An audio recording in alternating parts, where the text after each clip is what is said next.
Okay. Ay, shoutout kay kay Ramil Coriano. Dito ako isa sa mga nanonood ng kanyang ng mga kasi hindi naman ako nanonood ng live ni Kulaong.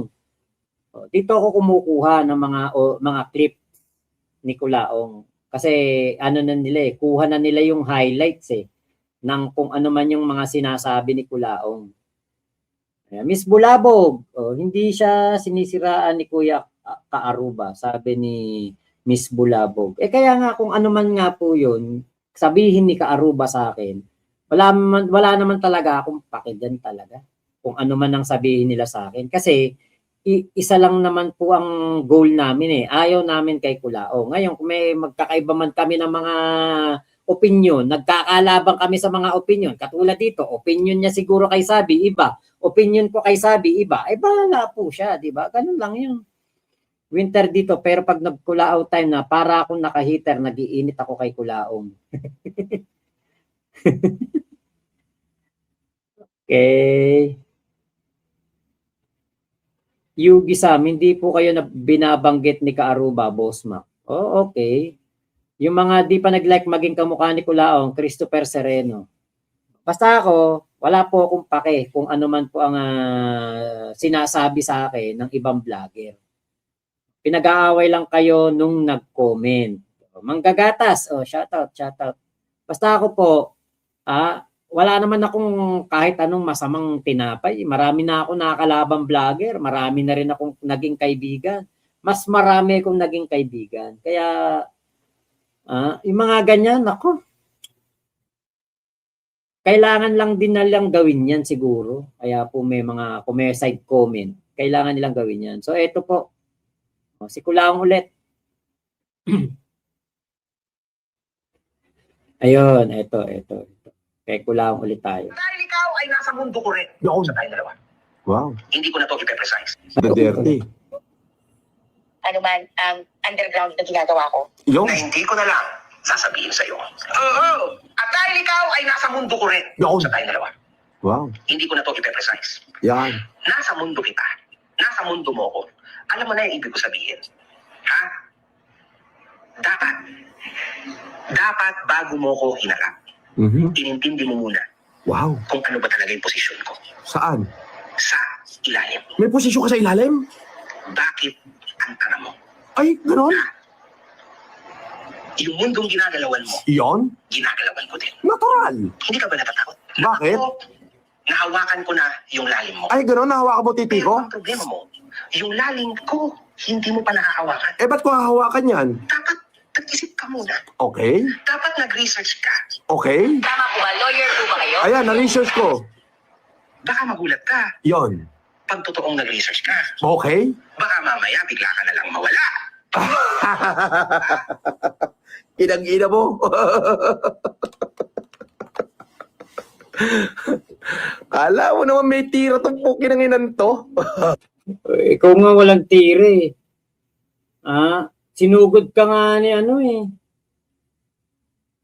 sinugod ka nga ni MG. Si MG, si Sabi, si Kuya The Kings.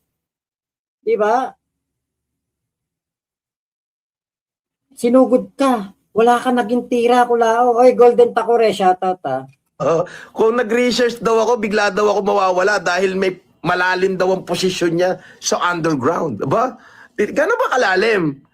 Nung nag-research ako, pukinangin mo, mas malalim pa yung almoranas ng in-interview mo kaysa dyan sa lalim na pinagsasasabi mo, tarantado.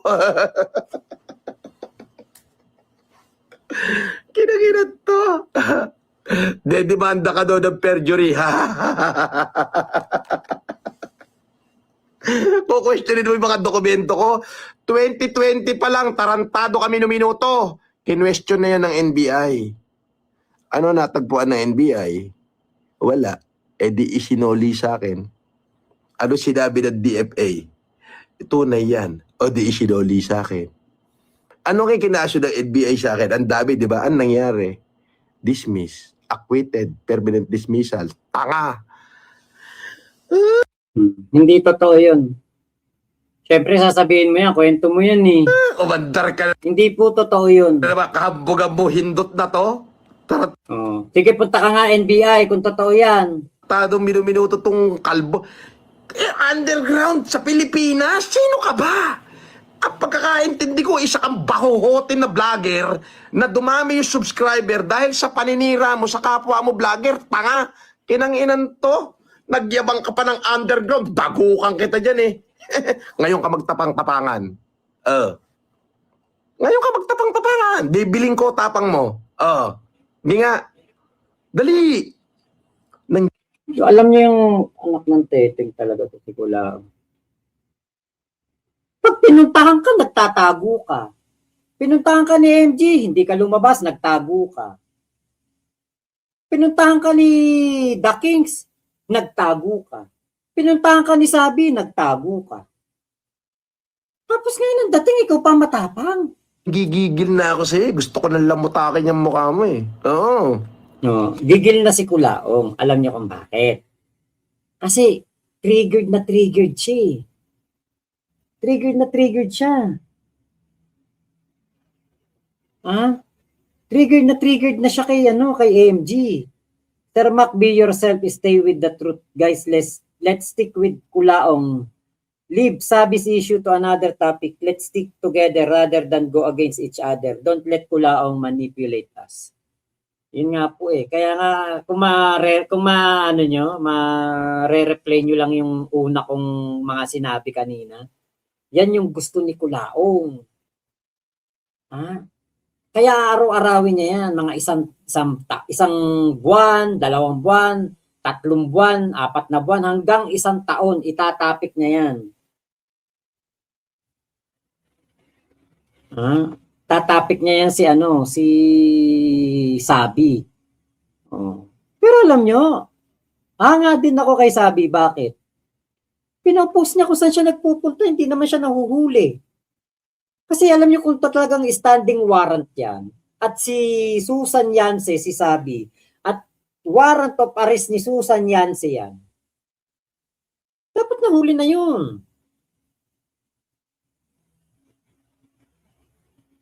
Diba?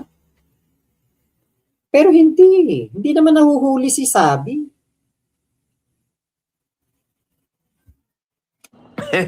Pero tinatawanan lang kita at nagkasuhan na tayo. Yung insult na binibigay ko sa'yo, mas masahol yung insult na ibinigay mo sa akin kinang ina mo. Minura ba ni MG yung nanay ni Kulaong ng matindi? Parang hindi naman Minura ba ni MG si Nanang Remy ni Kulaong? May care pa nga si may care pa nga si MG sa nanay mo, Kulaong. Di ba? Na pati anak ko, idinamay mo, ipinaus mo dyan, ipinapost mo. Di ba? Ikaw ang leader ng FG group eh. Umamin na. Pinapost daw. Ayan na Kulaong. Yan na Kulaong. Diyan ka na talaga, nako.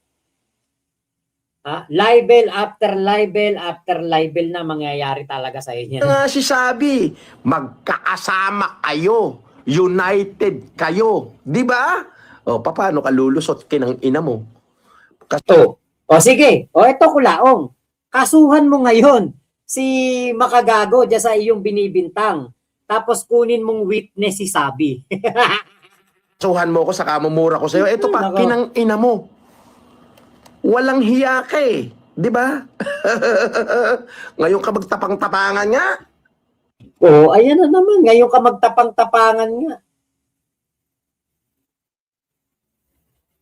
Alam niyo kung meron lang Islam book, naabutan niyo ba yon Islam book? Naabutan niyo po ba? Yung Islam book, yung nung high school kasi ko, nauso yun. Lagi akong pinapaano ng Islam book. Minsan ganito kakapal yung Islam book na sinasagutan ko.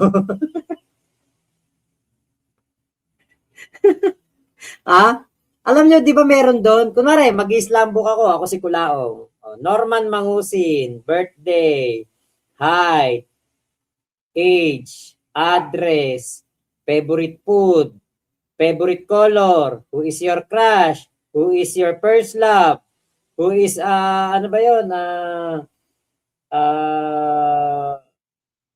what is your most unforgettable moment? Tapos nakalagay doon, what is your hobby? Alam nyo kung ano ilalagay ko doon? Na ano, what is your hobby? Kunwari ako si Kulaong, magmatapang. Tangina.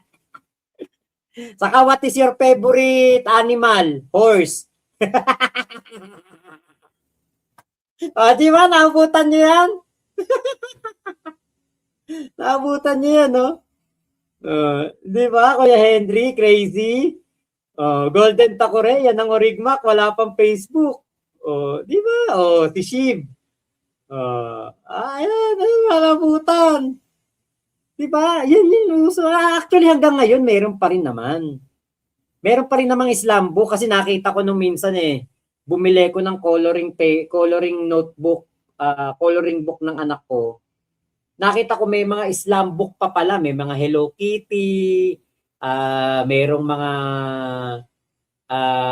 Hunters, Huntrix ba 'yun yung ano sa Soda Pop? Nakikita ko meron pa pala ako Islam book hanggang ngayon. Uso pa rin naman. Siguro sa mga ibang kabataan na lang na hindi parang nagsasawa siguro sa SOCMED. Ayoko sumagot, malalaman edad ko. Naku, para sumagot ka na rin, Big Mama. Naku. Kaya alam niyo yung parang ganun yung sa Islam book, di ba? Ilalagay mo, Norman Mangusin, what is your hobby? Magmatapang. Pag sinugod, takot. Ano ba yan? Sige nga. Bakit nung nag-hearing tayo, 3 beses ako pumunta ng Parañaque, hindi ka nagpakita? Kasi hindi naman kailangan Kulaong. Common sense naman Kulaong. Palibasa hindi mo yata alam kasi hindi ka nagbabayad ng tama sa abogado mo Hinihintay kita kasama ng mga bodyguard mong madami. Nagdala lang ako, puro mga askal lang yung dinala ko. Puro mga may kaso. Ay, 2 pala may kaso. Yung anak ng lugawan, may service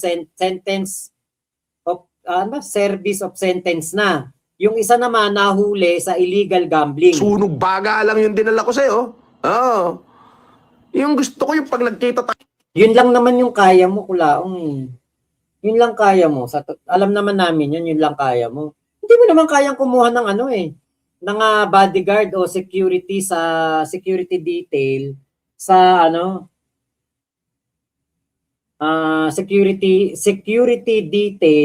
sa mga security agency. Kasi alam niyo po, meron po akong pinsan na nagtatrabaho sa gobyerno. Meron ako isang pinsan nagtatrabaho sa gobyerno. Talagang mataas ang naging niya sa gobyerno. Meron siyang security detail, isa. Tapos meron siyang mga kasamang mga bodyguard, hindi ko alam kung saan, pero parang 3. Kaya nga kapag umalis 'yon, isang sasakyan na yung sakay siya with driver, andun yung isang security detail, tapos yung 3 nandun sa likod sa isa ding sasakyan. Hindi ko na sasabihin kung saan. Yan yung yan yung mga namin mga kamag-anak ko talaga, mga grabe ka big time na. Pero alam nyo, mga nakatuntong ang paa sa lupa, hindi po mga lumaki ulo at hindi po katulad ni Kulaong na nagyabang. Yun, napakayaman talaga nun. As in. Bata pa lang kami, mga bata pa lang kami naglalaro. Sila na yung mga talagang pinanganak na mayayaman. And naging mga magagaling sa kanila mga profesyon hanggang nakapasok ng gobyerno. Ang yaman po talaga. Sabi ko sa inyo. Pag nga kunwari, basketball. Sabi namin, kuya, sali tayo basketball. Ito yung team natin, sali ka. Putya, sagot niyan, sapatos namin lahat. Pati uniform. Original na uniform, patatatakan. Pasusukatan kami ng mga niyan, yung jogging pants na hinuhugot lang na gano'n. Kapag papasok ka na, hatakin mo lang na gano'n, mabubukas na yung jogging pants. Pero hindi ganito kayabang katulad ni Kulaong. Kaya nga alam kong hindi mayaman si Kulaong na talaga sabi ko, hindi na talaga mayaman to si Kulaong ngayon. Nung natauhan ako, hindi talaga mayaman si Kulaong. Kasi yung mga pinsan ko, ang yayaman nitong mga to May mga Supra. Merong yung isa kong pinsan, Sa BGC na nga nakatira eh. Doon na nakabili ng kondo. Nung huli, nakita ko naka-big bike na ano eh. R1. Tapos meron siyang Supra. May BYD. Ngayon, yung BYD na malaki. Nakalimutan ko na tawag eh. Pero hindi po nagyabang na katulad nitong si Kulaong.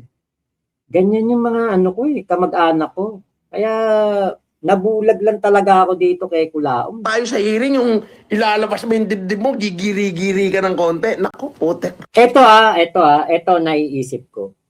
Pag nagharap-harap sa korte, etong naiisip ko isasagot ni Kulaong. For ano lang po yun? For content lang po yun.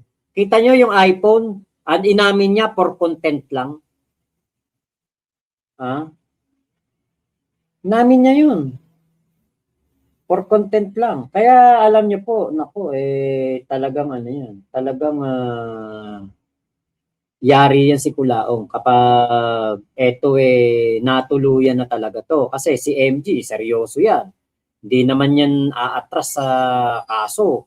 Yung sinasabi ni Kulaong na walang areglo, si MG yun, yung walang areglo. Pero ikaw, Kulaong, nakikipag-areglo na nga yung abogado mo eh. Pipindutin ko yung dibdib mo hanggang sa lumuwa yung gatas mo.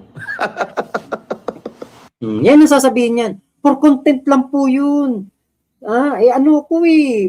Social media vlogger ako eh. For content lang po yun. Kinagainan to na kakalkalin, papasukin daw niya NBA. Aba, matindi. Malalim daw siya sa underground. Aba, matindi. Pinagmamalaki mo naman palang underground. Si Susan sabi. The dirty. Diba? Hindi na talaga mawawala si Susan sa bunganga nitong si Kulaong. Kasi nga po, doon lang siya nakapuntos kay Susan eh. Kaya i-connect niya si MG. Ayan. Ako, sana po mag-like po kayo sa ating live ha. Ilan na ba like natin? Okay. 132. Pa-like naman po ng live natin. Salamat po sa mga nagpakulay Talagang malaking blessing po ang binibigay nyo sa akin. Ayan. Si Woody Pogi, si Ate Maria Ira Nepomuceno, si Babes Golden Heart at si Crazy. Thank you po talaga ng marami sa inyo pong pakulay. Ayan. Okay. Ito si Kulaong, nililiteral naman niya sinasabi ni Sabing dirty work. Niliteral niya. Ano kasi si Kulaong, mahina ulo niyan. Nagpapanggap lang yan na matalino. Kaya po ganun. Sino dito mga kinikilig sa flames? Ay, yung ginaganon-ganon pa, no? Naalala ko yan my favorite nursery rhyme, Pop the Magic Dragon. Ednis. Sinde.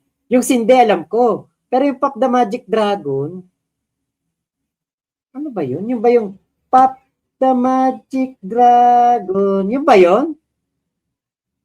So, ibig sabihin, matanda ka na kasi hindi ko na naabutan yan eh. Naririnig ko lang. Dito sa Roblox ba? Yung nilalaro ng anak ko. Brian, nakapuntos kasi si Kulaong kaya maligalig pero magsasawa din tao sa topic niya na yan. Tama, Golden Takure. Dari Boy Flores, tapos sa bandang huli may nakalagay dedication. Dedication, tama. Di ba? Si Kulaong na hindarotot, matapang sa salita, duwag naman minu-minuto, sabi ni Athena. Big Mama, ayoko sumagot, malalaman edad ko. Yung pala kanina, wala na siya maibabato kay MG, gagawa na lang siya ng kwento. Brian, Yuson, pangasar na lang ang alam niya, yun na lang depensa niya. Game over na talaga. Tama. Okay, sino dito? Ay, yun pala nabasa natin. Pumunta ka nga, sa damakmak na adik naman kasama mo, kaya nagmatapang ka. Golden Takure. Okay, Michael ba yan? Michael Sakbatona. Sus, Boss Mac, wala naman talagang dating yan si Kulaong. Pinapagod lang kayo.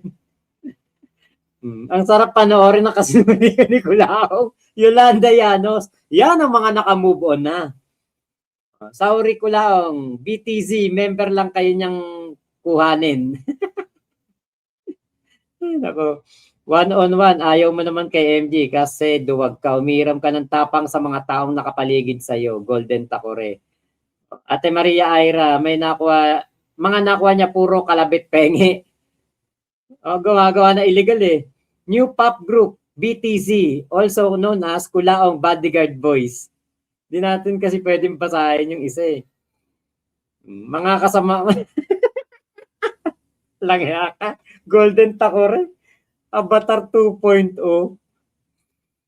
Kuya JZ Caballero, pambili nga ng toothpaste para mag-toothbrush, walang pambili, kumuha pa kaya ng bodyguard. Baliw ka na talaga, Kulaong.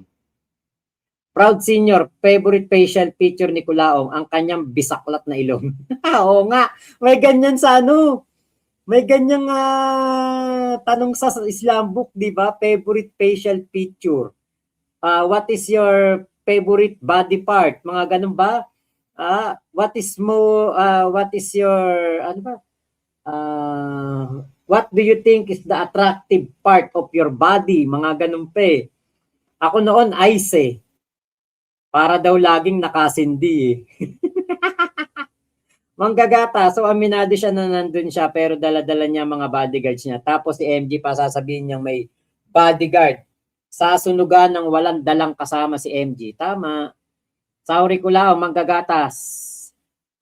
BTZ Boys lang meron siya. Atina, si Kulao at mga bodyguard niya, siksikan sa isang sasakyan. Malaon yan, kasama niya din pang nag-grab siya. Ay, hindi pwede sa grab yun, ang dami nun. Tangina, lalamove na yung sasakyan. Nabutasan niya si Sabi, akala niya, nabutasan niya na si MG. Puro libelous na naman ang bunganga niya. Baka di niya alam, trap na naman. Tama.